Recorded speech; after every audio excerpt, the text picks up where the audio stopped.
फिलहाल तो सत्य यह है कि मामला पहले अदालत में गया है, पीड़ित बच्चों के बयान दर्ज हुए हैं, अदालत ने मामले में लंबा विचार किया है।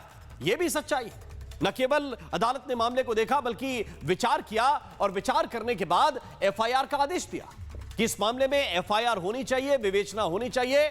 और इसके बाद पुलिस ने एफआईआर दर्ज की है। जो धाराएं लगाई गई हैं वो धाराएं गंभीर हैं, क्योंकि बच्चों के बयान गंभीर हैं। आरोप ऐसे हैं कि पहली नजर में तो विश्वास ही नहीं होता।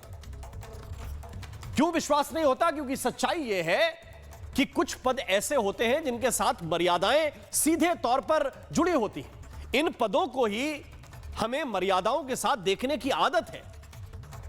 हम मन में व्यक्ति की एक छवि बनाते हैं और जिस पर अगर कोई सीधे चोट करे, सीधे कहे कि नहीं ये जो है ये फ्रॉड है, ये गलत है, ये फर्जी है, तो हमको लगता है कि ये चोट करने वाला जैसे कोई अपराध कर रहा हो। ये कैसे बोल सकता है ऐसे व्यक्ति के बारे में? लेकिन दूसरा सत्य क्या है? दूसरा सत्य यह भी है कि चाहे वो आसाराम का प्रकरण हो, चाहे राम रहीम का प्रकरण हो, नित्यानंद का प्रकरण हो, या ऐसे कई और उदाहरण हैं, हमारी बनी हुई धारणाएं चकनाचूर हुई। ऐसे कई मामले सामने आए जो शुरुआत में लगे कि ये सब फर्जी हैं, कोई मतलब नहीं इनका, ये आसाराम को, राम रहीम को फंसाने की कोशिश है।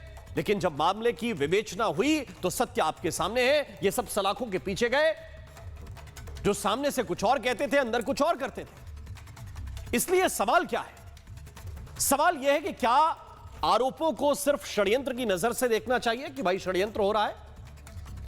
और अगर आप ऐसा समझते हैं कि हां यह षड्यंत्र है, तो क्या यह पीड़ित बच्चों के साथ न्याय होगा? मेरा पहला सवाल है। अच्छा, मान लिया कि 99% षड्यंत्र है, लेकिन अगर 1% भी कोई बच्चा सत्य बोल रहा है, तो क्या उसके साथ अन्याय होना चाहिए या उसके साथ न्याय होना चाहिए? यह पहला सवाल है।